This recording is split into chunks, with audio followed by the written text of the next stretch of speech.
Good to see each and every one of you that's here tonight, and I certainly appreciate very much the invitation to come and to be a part of this Bible study, preacher study, however we may call it. I've heard about it, and we've heard many good things about it, and so it's a pleasure to be here. I wish we could have came to be here during the whole of the meeting, and then certainly in the future we would love to make plans to do that. I appreciate so much Bart. We have talked for a long time about many things. This is just one subject of many we discuss, and I appreciate him because it's not every day we get a chance to share some of our struggles, really. And I think he talked about that just a little bit in the question and answer. Is when you come up through the sciences, especially at the university levels, you're just being overwhelmed with information, and at times you're able to see through some of the issues that are being presented to you as if they're fact, and yet they're based on a number of hypotheses and premises, but they're not very clear or come outright and state such. And so you have to struggle through those things, and it is a struggle. And I feel very, very fortunate to be in a position that I am today. Individuals who I've been able to talk to over the years and to share ideas openly, knowing that I wasn't going to face persecution for sharing ideas, even if I knew others wouldn't be in agreement with those things.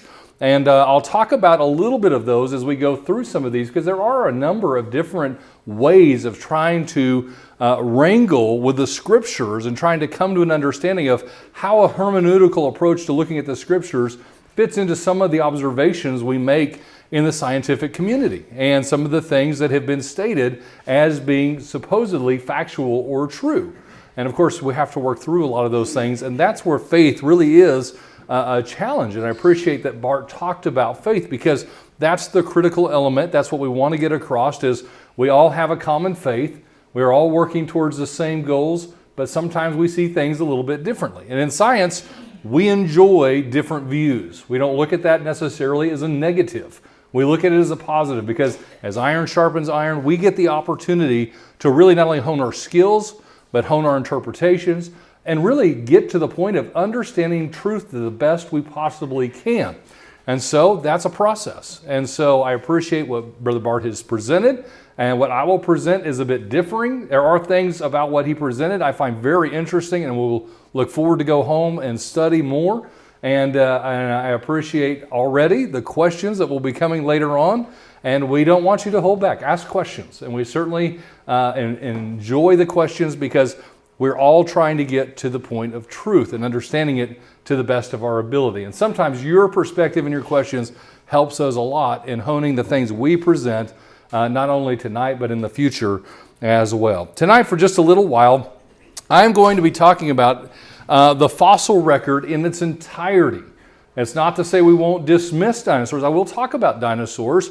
That's the main crux of the conversation that we're having here this evening, is talking about the dinosaurs. That's where a lot of this information began, is a lesson I gave on dinosaurs, similar to other lessons that others have given. You can find YouTubes about supposed coexistence of dinosaurs and human, that there are some observations out there in history. There are various things we find even in nature that cause us to ask questions about that. And so that is something you can go and you can look at. I'm not going to regurgitate that material tonight. I'm going to go beyond that and build not necessarily a blow-for-blow counter to Bart's points, but I'm going to stick to some things I've put together to help you with a perspective that I think helps us to see how the fossil record works in a biblical worldview and how we ultimately get to that. And of course, we will answer that question, is, did the dinosaurs ever roam the earth, then cease to exist? I think that's also a point, too, that came out in the discussion earlier, is, did dinosaurs actually ever live? And so we need to ask that question and consider that as well. All right. So there are a couple of ancient views about fossils, and we'll talk about fossils in general because that's where we need to begin. There are a number of ancient views about fossils, and Bart talked on a couple of those, but fossils have certain shapes, and so the shapes have been interpreted to mean different things, such as this crinoid. People thought in ancient history that this was a fallen star. It was literally captured somehow in the rock record. Just because it has a star shape, that doesn't necessarily make it true, but it's an interesting view, and it was one that was shared by the ancients. Aristotle speculated that ancient fish must have swam into the cracks of the rock and got stuck. He proposed those views at around 350 BC. And of course, we know that that's not correct. Even in the biblical context, there are those who have proposed and said, hey, they have found seashells on high mountain tops. We'll look at Mount Everest here in a few minutes, and we'll look at it as an example. But they find seashells in inner remote regions, deserts, and things of that nature. And so individuals have speculated this must be leftover materials from the Noah flood as recorded in Genesis 6, 7, and 8. We also find that there are those who propose that they're just simply pranks of nature, they are works of the devil, or even supernatural representations of ideal life forms. Yes, think about aliens. Those are the kinds of ideas that were postulated throughout time. But it was during the Renaissance that naturalists like Leonardo da Vinci hypothesized fossils were once living organisms. And of course, the timing of these kinds of thoughts as they progressed ultimately resulted in this, the geologic column. And the geologic column is simply a fossil record put into the context of time. Now, of course, that's one of the elements that we would debate is whether it's actual time or if it's just relative time. But the idea is that individuals like Hooke, Steno, Hutton, Lyell, and Darwin helped to formulate this idea because they were all bringing out ideas that work together to ultimately establish things such as stratigraphy, the idea of how rocks are stacked, how the formations of various geologic elements come together, the superposition of those materials, and that the older material must be on bottom, the younger material must be on top. Just think about pickup sticks in the games that we play.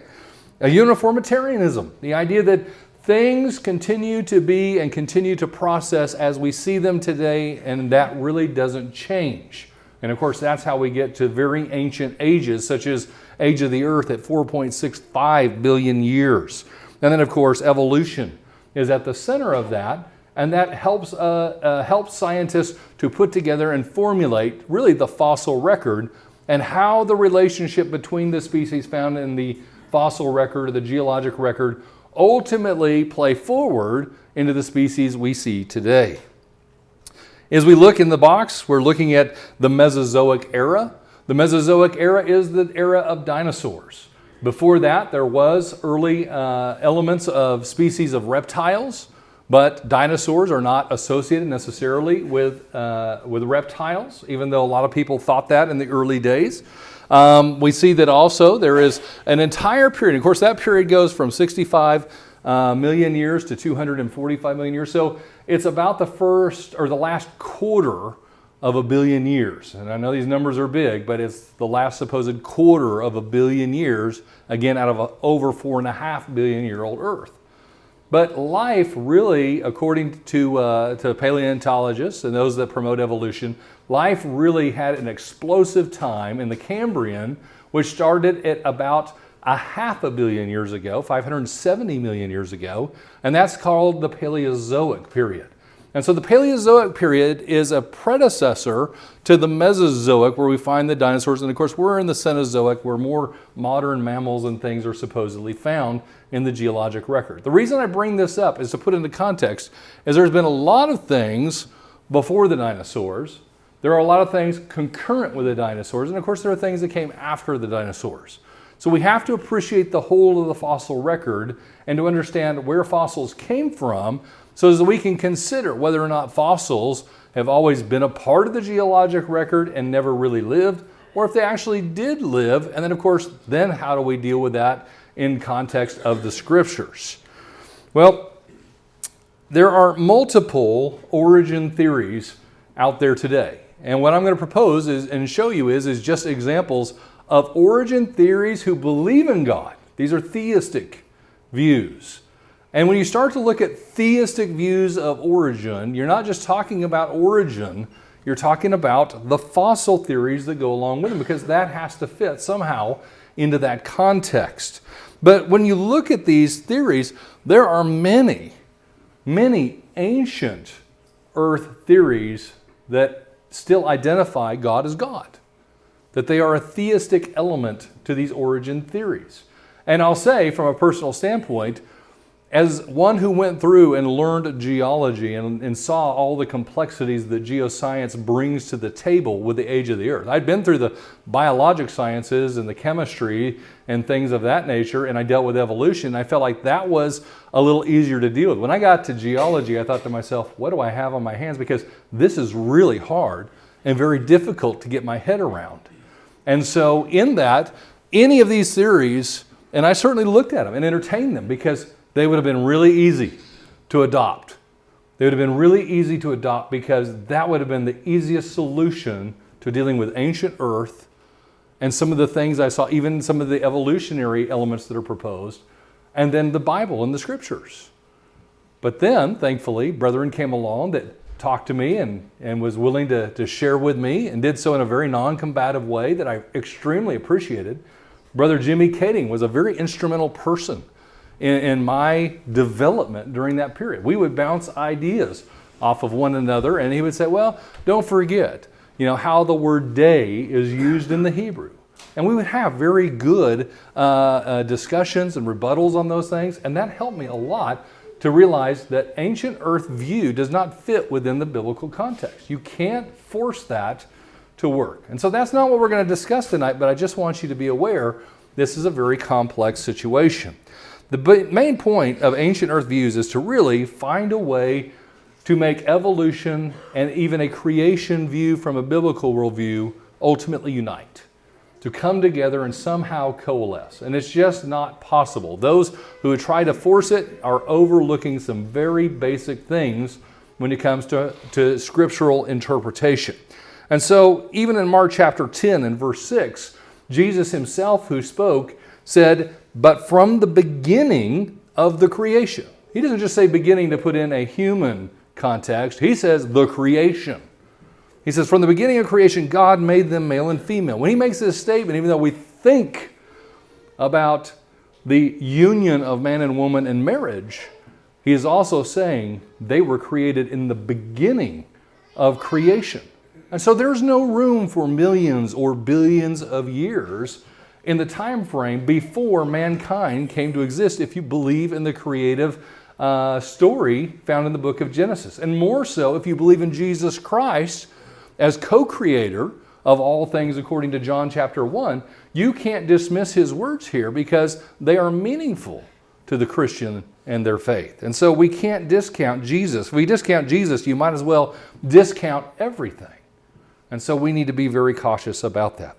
But what we're going to talk about, and it was stated earlier, is really a young earth viewpoint. And there are two. The two that we've looked at here this evening began with the apparent age theory, and we'll look at a literal application of the Genesis account in chapter 1, as well as then obviously the flood, the follow-up that came later in chapters 6 through 8. Now, when we look at this young earth perspective, we have to ask this very simple question. What is the difference between these? And I thought about that a lot. I've thought about this for a while now and really tried to consider is there are parts of the apparent age I really like.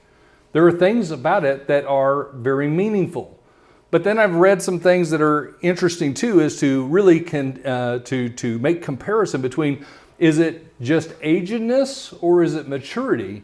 And then there's even a debate between those two words. Just because something is mature when it's created doesn't necessarily make it aged. We define agedness.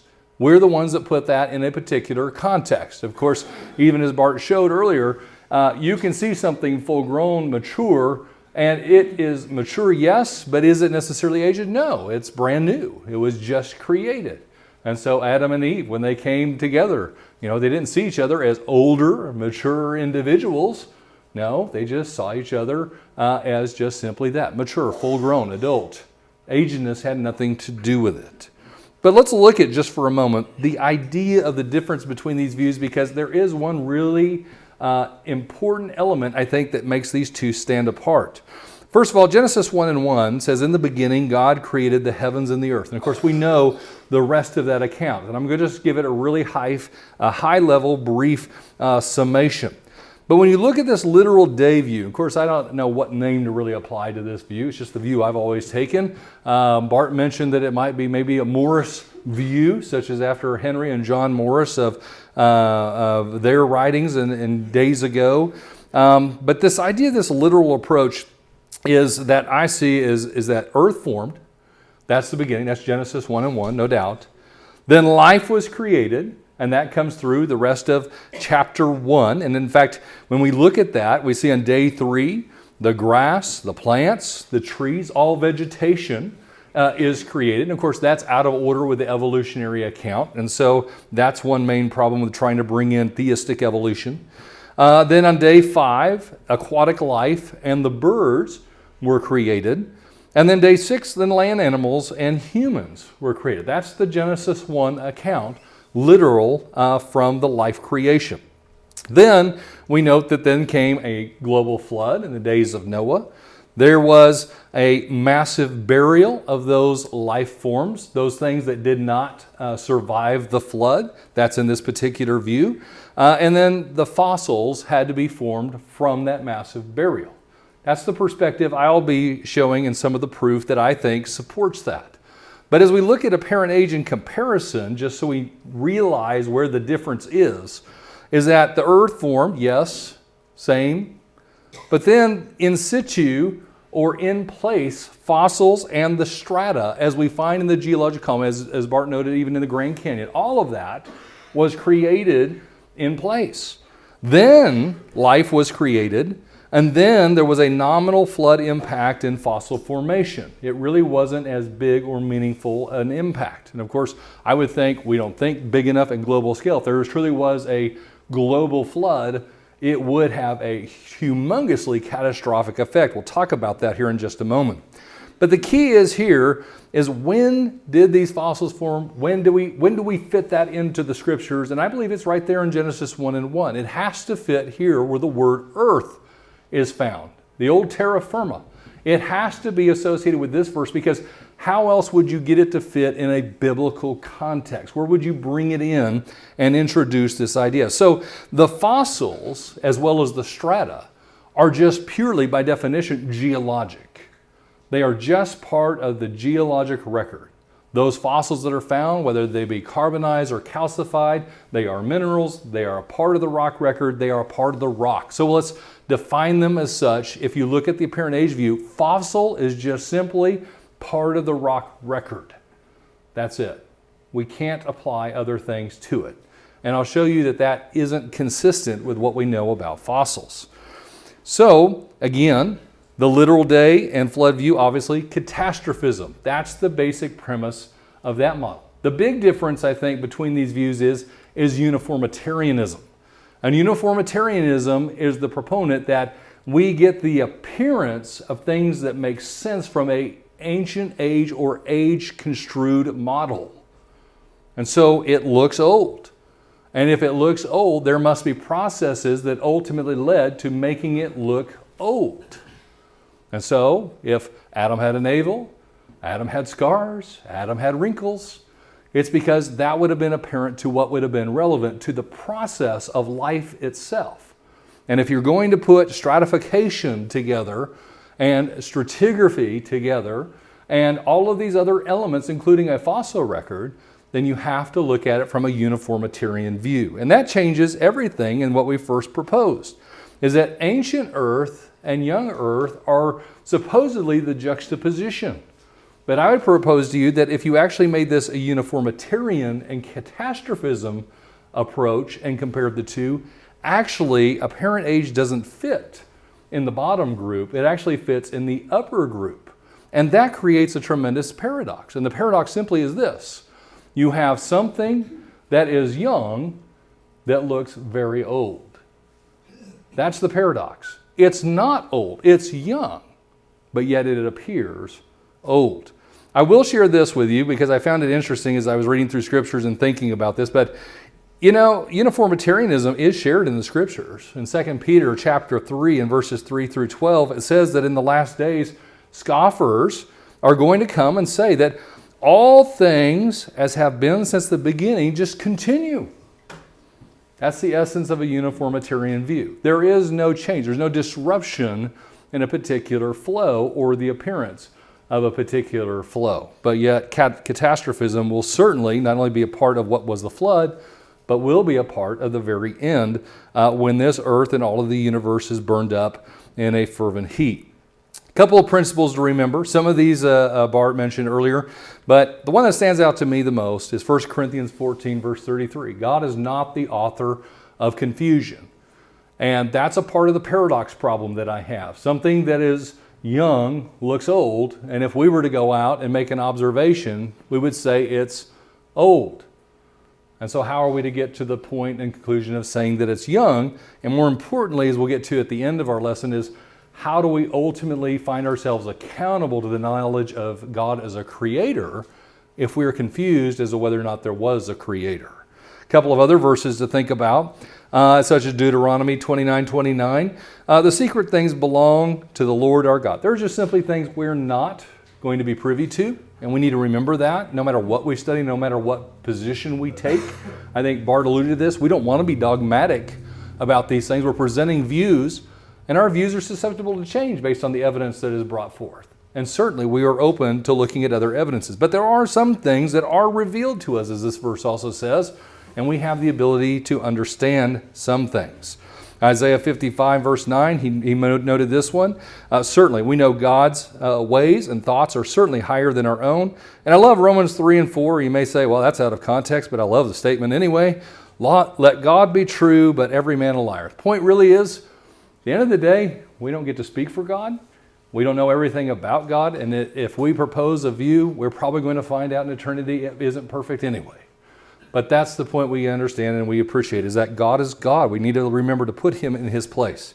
And from Job 38, especially in verse 3, I love it, when he asked Job the question, where were you when I laid the foundations of the earth? And of course, Job wasn't there. Job wasn't there. We weren't there. None of us were there. And that's what we're talking about. Things that were formed supposedly at the foundation of the earth, and then processes later, as we mentioned in the Q&A just a little bit earlier, is simply, there are things that took place on a global scale for years before the flood and for probably many years after the flood, before globalization occurred and people moved about, that we have no idea what happened. And there is no record of it. We have no idea what was going on. And so it is really presumptuous to assume we know all of those answers. But we also know, well, I think I'm hitting the laser button. There we go. That we can come and reason, and we can come to have understanding of things. We have a mind. God gave us a mind.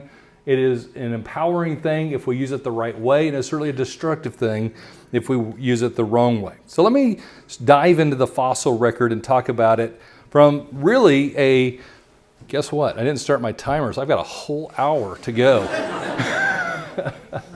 No, we're going to move quickly. We're not going to keep you all night. But it is 50 seconds still left to go. All right. What is a fossil? Let's start with these basic questions. And I appreciate earlier there was a couple of questions asked. We're very basic. And we may have jumped a little too far in some things. We should have probably backed up to make sure everybody's on the same page. And I'm glad I at least covered this much, because hopefully this helps us to realize what fossils are and to appreciate it in the context of what we're talking about here this evening. The simplest definition that I could find was it's just simply the preserved remains of a prehistoric organism. Well, what does prehistoric organism mean? Well, by definition, it means something that was previously alive.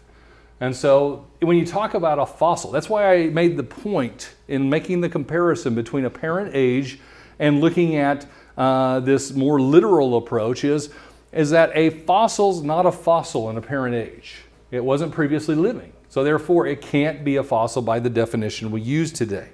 But in this element that I want to share with you, I believe fossils are previously living organisms, and I believe there's a lot of proof of that out there. And when we think about fossils, we think about such as this Triceratop. We think about the bone structure. We think about the remnants that we can see in various museums that we can stand in awe of, and think about this animal, this creature, and how magnificent and how awesome it must have been. But this is really the simplified approach of how we think about fossils. Fossils are much more than this. And when you think about the study of these fossils, they tell us more than this as well. So I want to look at the term fossil a little deeper. The term fossil comes from the Latin, which means dug up or simply brought out of the ground or unearthed. It describes a wide range of natural historic artifacts. A fossil is any evidence of past plant or animal life that is preserved in the earth. There are primarily two types of fossils when you define them. There is what are called body fossils, which are fossilized remains or impressions. And then there are trace fossils, and they are the remnants of various activities of ancient life as well. Now, when we look at these as a whole, it's called paleontology, or the study of ancient life. So again, another term that can't really be applied or is very useful in apparent age, because there is no ancient life that we're studying in the fossil record, but yet this is what we find in today's studies in geoscience. The process of fossilization. Brandon commented a little bit about fossilization a little bit earlier, and I want to clarify a couple things about fossilization by answering these questions. Number one, how does it occur? Number two, what are they made of? Number three, how long does it take? Number four, how quickly are they preserved? And I'll answer those questions by looking at them in the context of showing you a number of examples of these body and trace fossils so that you can understand and appreciate when you see them. Now, tonight, my plan was to have a whole table of fossils. They're all over in our wrecked truck in the Home Depot parking lot. So later, if you need to shop at Home Depot and have time to come by my truck, we'll look at some fossils together.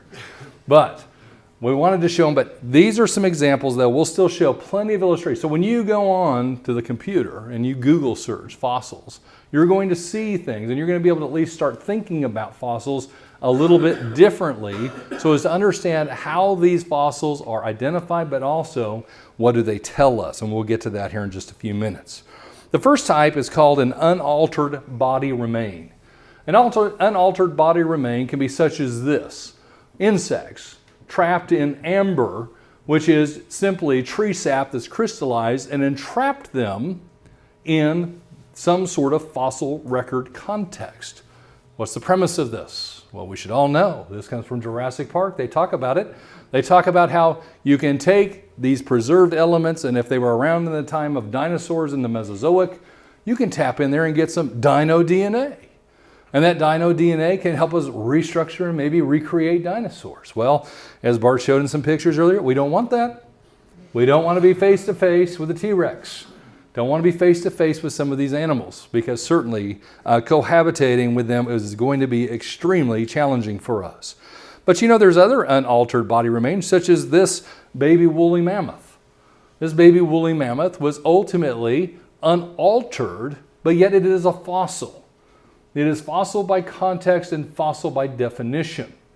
And so this woolly mammoth tells us a lot. It looks much like we would find such as in a mummified remain of even humans. Of course, some people try to draw out the context and say, well, no, fossils have to at least be 10,000 years old. And you'll find that sometimes on the internet. That's not a part of its definition. Age is not a part of the definition. It's a part of the preservation that ultimately defines it. And so preserved elements or preservers can be amber, such as we see at the top. It could be the tar pits, such as at La Brea tar pits in Los Angeles. And it can be Arctic type settings, such as was the case for this woolly mammoth. Now, the point of it is they don't go through bacterial alteration or decay. They don't get consumed.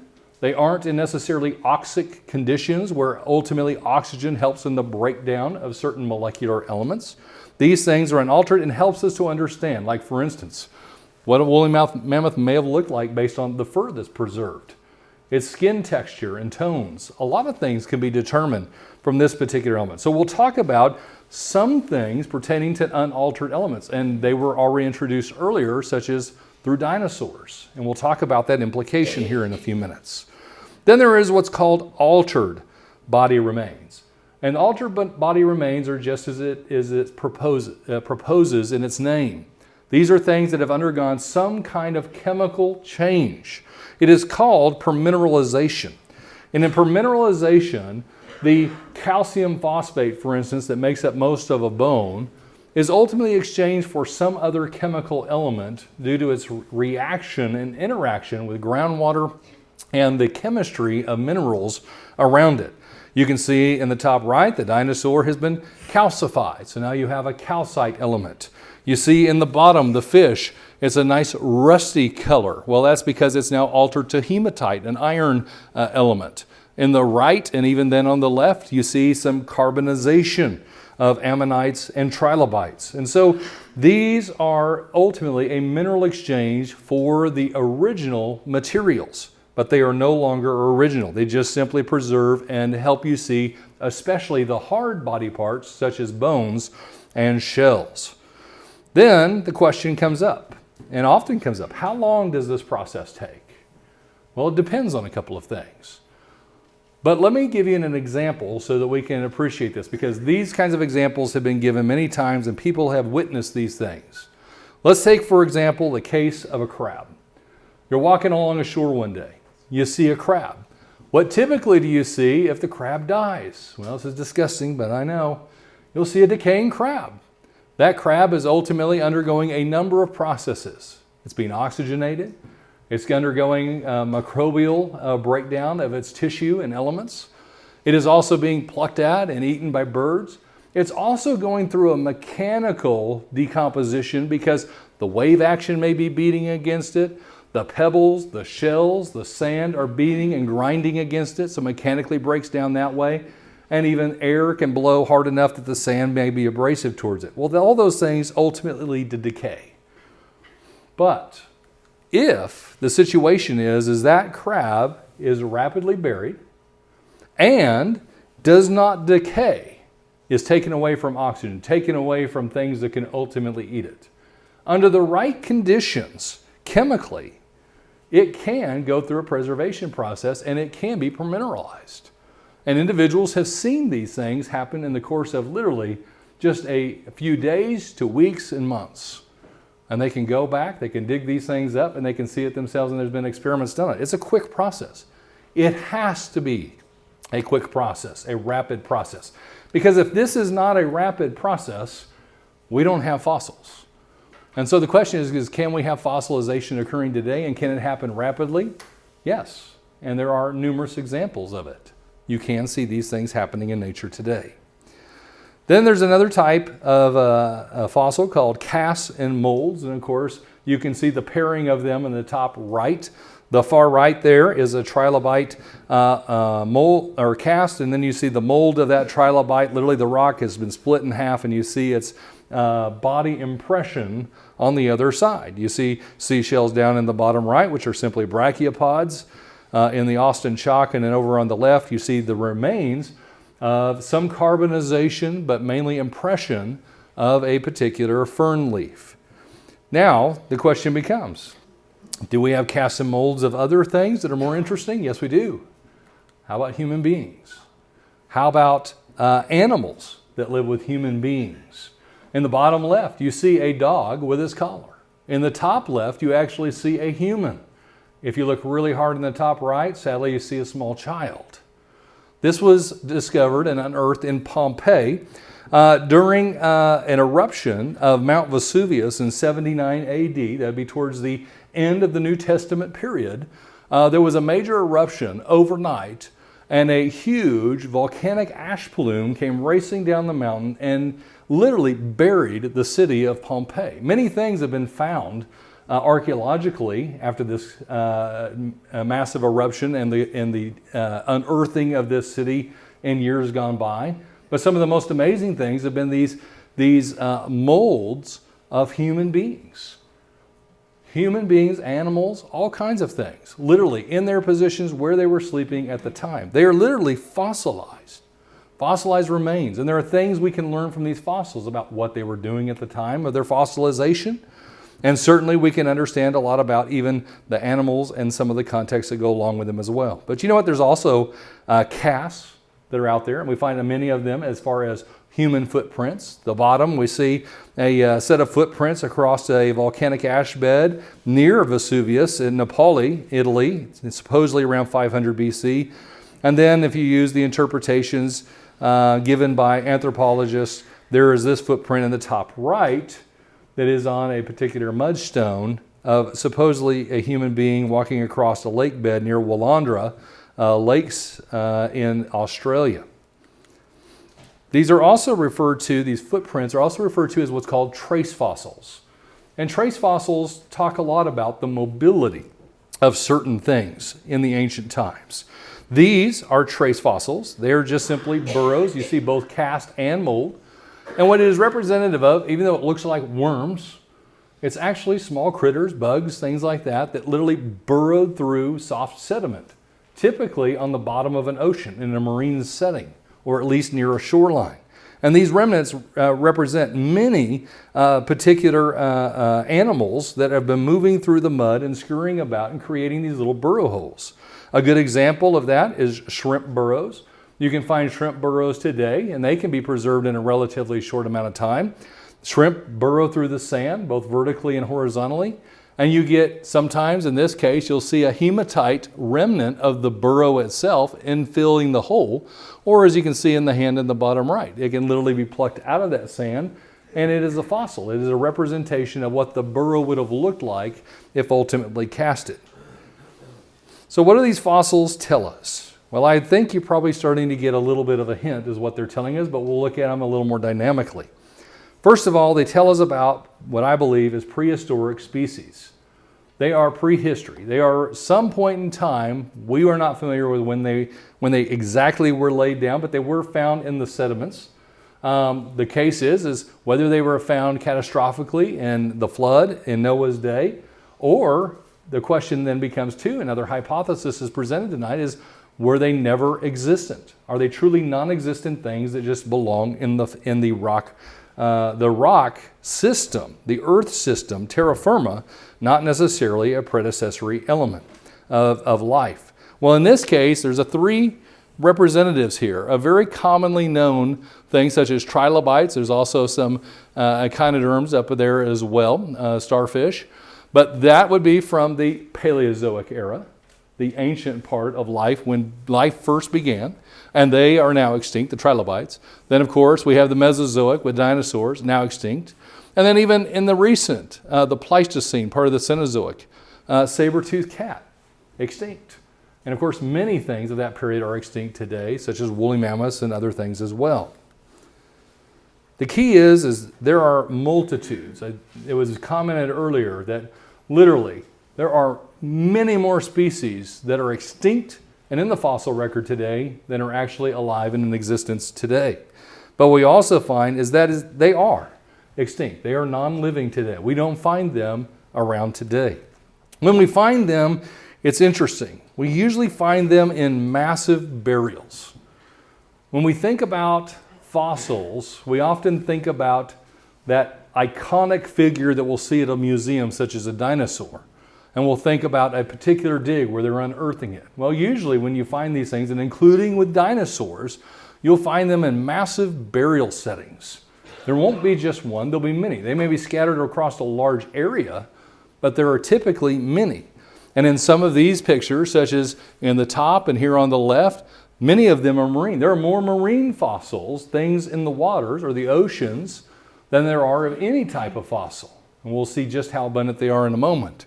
And then, like in this one in China, this is a particular dinosaur graveyard found in Zhoushan.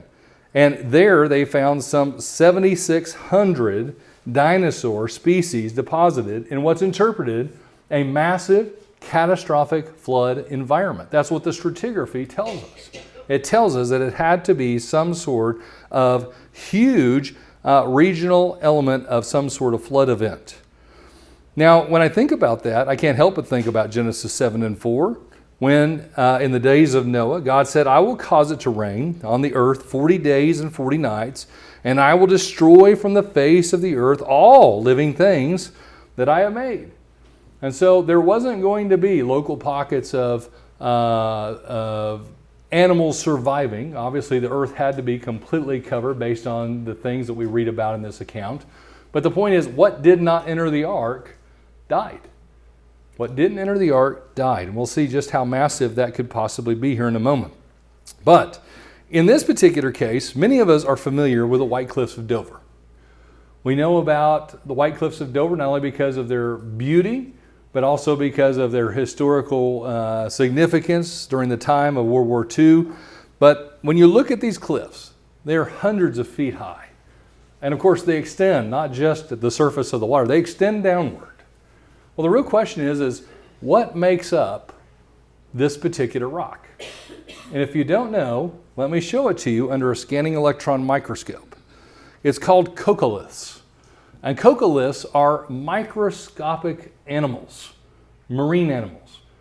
In essence, these coccoliths make up what's called chalk. And it's not like the processed chalk today that you use on a chalkboard, but like back in the day when you had chalk.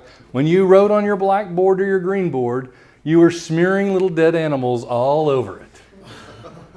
Think about it that way. But coccoliths are these really small microscopic elements. That entire cliff face. Now, it was said earlier that there are literally billions of fossils out there. I guarantee you, you can't come up with a big enough number of how many fossils are in just this formation here. It's enormous. It's enormous. But all the White Cliffs of Dover are made up of fossils. It's a fossiliferous chalk.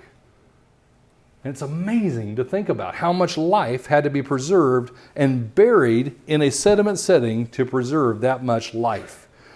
In Genesis 1:20, God said, "Let the waters abound with an abundance of living creatures." So in the beginning, there was an abundance of living creatures. The Bible doesn't say there was an abundance of life-like creatures or things preserved in a fossil record. None of that can be found. When we think about, too, in the context of Psalm 104:25, reading from the NIV, it says, "There is a sea, vast and spacious, teeming with creatures beyond number, living things both large and small." Well, these little coccoliths are still getting buried today, and lots of other things just like them on our sea bottoms. Here's Mount Everest. Of course, people have talked about, well, there are fossils on Mount Everest. Have you heard? Well, here's a picture of some of them. They look like little seashells. They're brachiopods. And so the thing that many people thought about when they originally thought about fossils being found on Mount Everest, what apologeticists tried to promote is this. Psalm 104 verses 6 and 7, "The waters stood above the mountains. At your rebuke they fled." When the waters increased above the mountains, these creatures, these species, must have been deposited during the flood. But that's not the case. They're already concreted into limestone. It's a fossiliferous limestone. It's stacked on top of a fossiliferous shale. So there's your limestone, a little dolomite. There's a big shale system. And then underneath that, you get into big granites. Well, the top of that is based out of a fossiliferous limestone. It's literally chock full of fossils. So it had to be preserved in the rock according to the fossilization process first. Then it had to be uplifted. And of course, we call that plate tectonics. And we think about various mountain ranges that have been supposedly uplifted according to geologic time. Well, I believe the answer to that's in the Bible. In Psalm 104 verse 8, according to the Revised Standard Version, and it reads slightly different than the King James, New King James, but it says, "The mountains rose, the valleys sank down to the place which you established for them." Now in the King James, New King James, it tries to put it in the context that the water flowed over the mountains. But if you read it in the original, if you go back to the Hebrew, it just simply says, "Mountains rose, valleys sank." And that's the proper context to think about this. I believe it has something to do with plate tectonics. I think there was amazing things going on underneath the flood and possibly even after the flood. There may have been things going on from the time of creation to the flood, if they were in remote parts of the world that there were no inhabitants and safety was not an issue. We don't know. And it's certainly presumptuous to say that absolutely that must have happened. But it's a possibility. When we think about coal, and of course this picture is from the Powder River Basin in Wyoming, where U.S. gets a lot of its electrical power supply, is the burning of coal in our power plants. Here we have coal formation, literally tens, if not sometimes hundreds of feet thick, and over huge expanses of many counties, for instance, in this region. It's a lot of material. Well, what is it? Well, coal is a fossil fuel. We know that by definition. Why do we call it a fossil fuel? It's made of fossils. It's made of plant material, plant debris, all compressed, stacked, pressurized, and then ultimately transforms into either anthracite-type coal or other types of coal as well. They go through some kind of preservation process and alteration process as well. But we see the impressions, we see the texture, we see fossil representatives of plant material found in coal. When I think about it, I think about Genesis 6:17, where it says, everything that is on the earth shall die. You know, it wasn't just the animals that died on the face of the earth during the flood. It had to include all life, including the vegetative life. And when I think about that, and I think about, for instance, what we see in the remnants of even Mount St. Helens and Spirit Lake and all of the logs that are floating in mass, I think about things like the trash islands that are floating out in the ocean just from plastics that have blown out or washed out to sea. And you think about if a flood occurred and literally everything is wiped out on the surface and you get it floating debris massing together and then later it's deposited and buried and compressed and under a lot of water, then can you get coal formation? You can hypothesize it. I have no proof of it.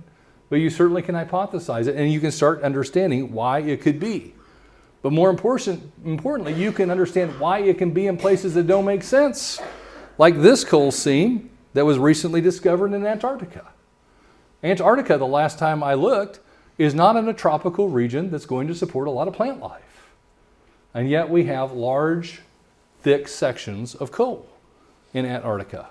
So either plate tectonics moved the continents, maybe moved it a lot faster, which is still a difficult idea and model to work around, or floating masses ultimately were deposited and then buried under other sediments that were in the waters.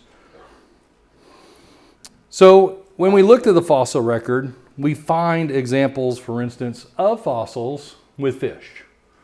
And when you think about what's with the fish, and you talk about swimming with the fishes, well, things like horses in the Cenozoic, that's a recent last tens of millions of years. That one's 50 million years old. The Mesozoic, the time of dinosaurs. This one is actually on display at ICR down in Texas on their wall in their Dallas offices. And then in the bottom left, Cenozoic with a palm leaf, and of course fish are entrapped in these deposits. We find lots of these things. We find them throughout the world, and they cause us to ask questions. One thing most people aren't aware of is in the geologic record. Most of the geologic record is representative of what we call a fluvial environment. Rocks and sediments were deposited in a water-rich environment. Whether it be ocean, lake, stream, some sort of reservoir, it's all based on interpretation, but one thing's for sure, geologists agree. It is in a fluvial environment we find many of these sediments and fossils. And of course, Genesis 7 verses 19 and 21, and the waters prevailed exceeding on the earth, and all flesh died that moved on the earth. We probably are familiar with coelacanths, since we're talking about fish. I can't help but talk about this. In another lesson that I have that's out there on YouTube, there is a lesson I give talking about evolution. And really, I really focus in on living fossils. And I talk about living fossils because it really shows problems for the evolutionary model. It shows that literally we have many fossils in the fossil record still alive and well today, preserved unchanged. And so the evolutionary process is broken. And we're not talking about thousands of years, hundreds of thousands of years, millions of years. We're talking up to 500 million years of broken evolutionary chain. It doesn't work. Coelacanth is one of those. Coelacanth was during the age of the dinosaurs. Coelacanth is found very often in the fossil record in various formation. But of course, it's a living fossil. We know it's alive and well today, but it was the poster child. Before Archaeopteryx, the poster child for evolutionists was coelacanth, the first evolutionary changed fish that came on land and became a tetrapod. It's still in the textbooks today. Literally, these are new textbooks out today and being used in the classrooms. Evolutionists will not give up. Even if it's wrong, they will not give up. And there are many things that they're still using today that some cringe over, but still push. Still push. Well, coelacanth was one of those. My point is living fossils. Watch that video. Look at some of the things. There's a book out called Living Fossils. Read up on those things because evolution is broken. But here's the deal. We have beautiful preservation of fossils, just like today's species, that looks just the same, is just the same, and is concurrent with the dinosaur fossils. And sometimes we find fossils that are even older. Here's a trilobite. Remember, trilobites go all the way back to the Cambrian explosion, 570 million years ago. They lived up to the time of dinosaurs. Supposedly there was another life-ending event according to the geologic record. There was some other extinction event and ended the trilobites. Well, trilobites are amazing. Trilobites are kind of interesting, and if you're a geologist, paleontologist, you get nerdy about them because they find such beautiful preserved elements of them. And you look at the intricate detail from the eye to the shape of the head, the face, how it rolls up like a little roly-poly, and its armament ultimately helps to protect it. You look at some that have antennae that's all over its body. You even see the underside where its legs and things are found. And you look at all of the anatomy of this creature. And this creature is not alive today. And if fossils never live, why would God go to the pain of creating such amazing species? And there are literally thousands of trilobite species. Why would he go to the pain of trying to show all of this intricate creative detail and none of it ever worked? Well, that's the problem. It did. These little critters are related to today's insects, even though they were interpreted as living on the bottom of the ocean. They look just like today's insects. They don't live on the bottom of the ocean, but you can see in the intricate elements of a multiplex of eye elements, such as found in this fly, to the roly-poly, to even this antennae with its segmentation looking just like this particular trilobite here. Actually, these things are very much in common. They have a lot in common, and they are creatively in common. And so why would these things be alive and preserved today and these never lived? Speaking of other things that are intricate and then even sometimes fragile, we find bees, butterflies, dragonflies, grasshoppers, other insects beautifully preserved in the Mesozoic. This is the age of dinosaurs. Once again, same formations we find dinosaurs in. But these are alive and well today, and again, unaltered, unchanged. Then, of course, we do find iconic dinosaurs. We've learned a lot about them in recent years with discoveries. You see artistic representations on the left, but on the right, you see a dinosaur with down-like feathers. And we've learned a lot about feathered dinosaurs in the last few years. It's a very exciting area. They're learning a lot about it. Still trying to figure out how it all works in the evolutionary process and where they came from. Archaeopteryx is out. We got to find something else. But then even the skin textures, such as of this triceratop. And we see its particular armament skin texture. We wonder what it's completely made out of. This has been altered once again, but we start to get an idea of what kind of animal this was and what it must have looked like. Oh, wrong direction. And of course, I can't help but think of Job 41, verses 1 and 7. Can you draw out Leviathan with a hook? Can you fill his skin with harpoons or his head with fishing spears? Whatever that animal is, it's a very resilient animal. It's a scary animal.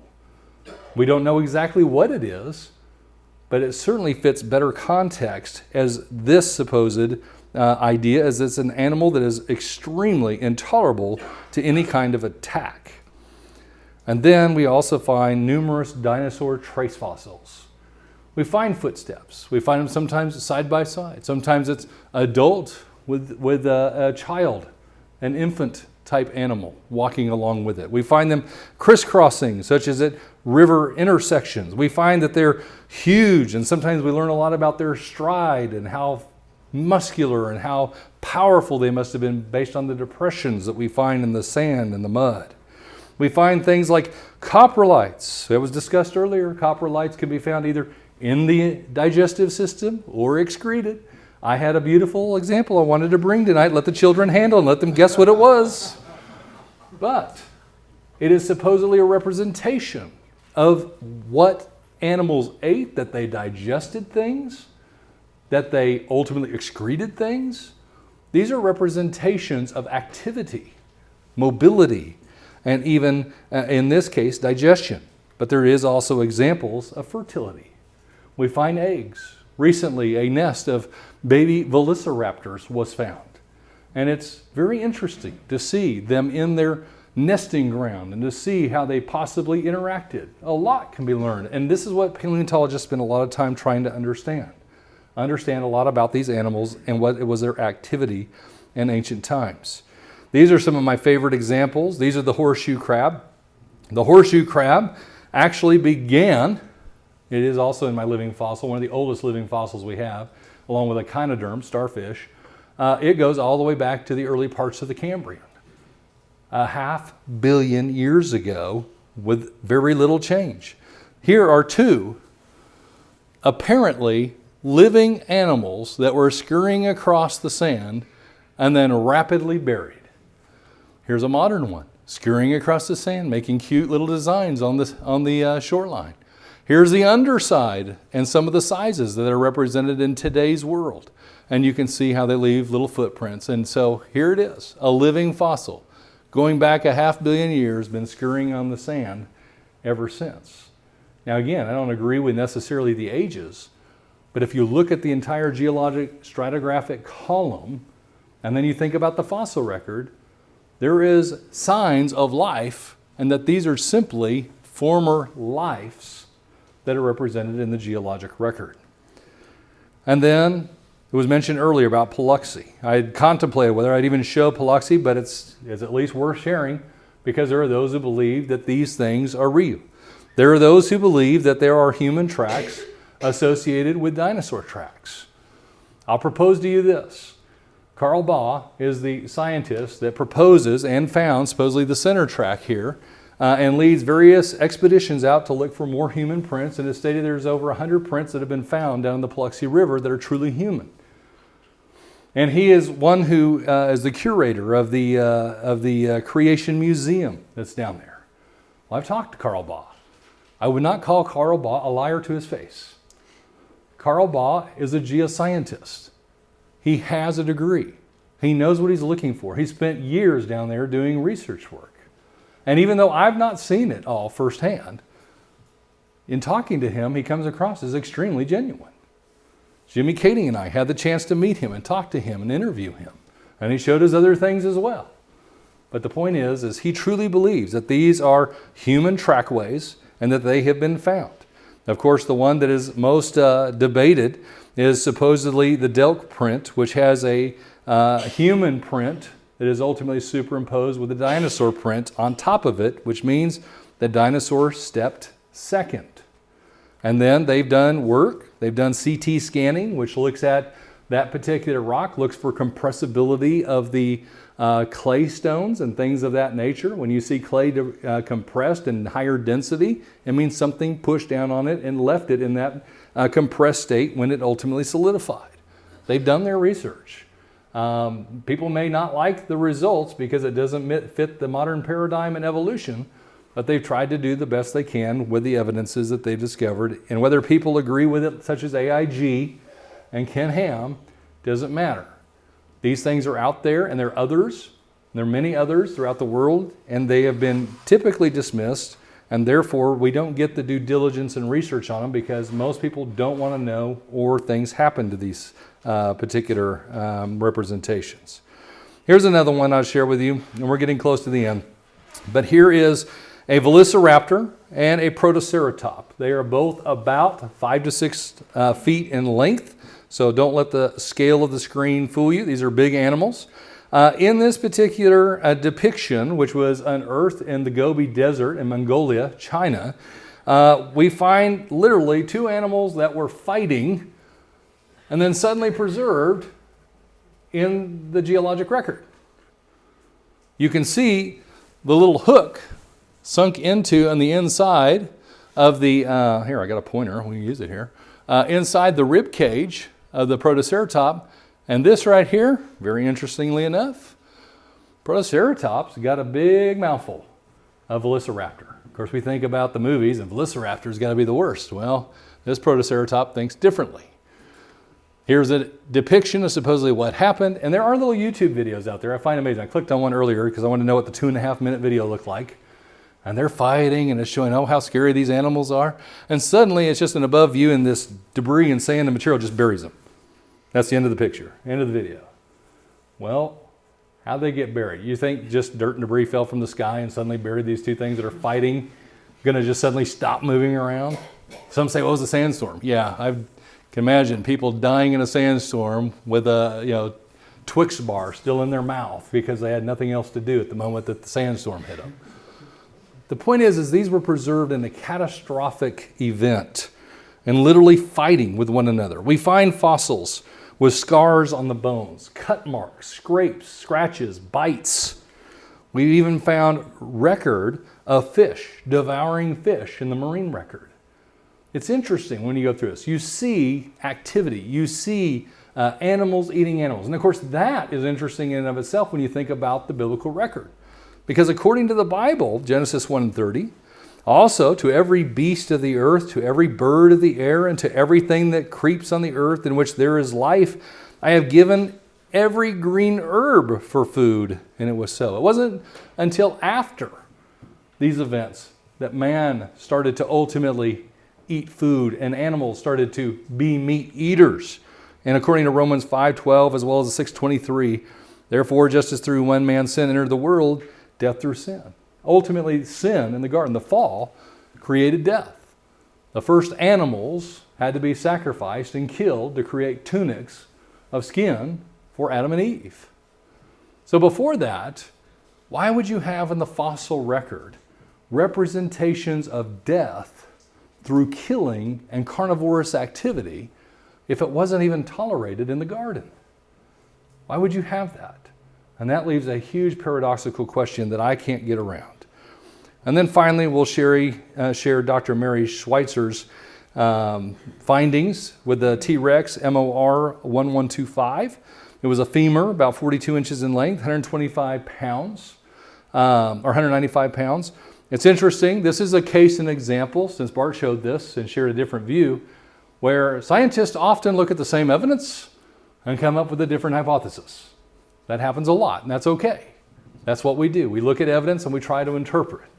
Well, in this case, my issue with the idea of this being just simply a fossil is it does have organic tissue on the inside. We define fossilization as an alteration. It's a chemical process. It is something that occurs. And what I think this is a representation of is what you see in the top right here is fossilization began, but because of the large size and the high density of this material, some of it did not fossilize on the inside and was encased. Meaning it was going through the fossilization process, but not complete itself all the way through the bone material. What was left was fibrous collagen, elastin, blood vessels, hemoglobin, and red blood cells. Right here are little red blood cells in a blood vessel.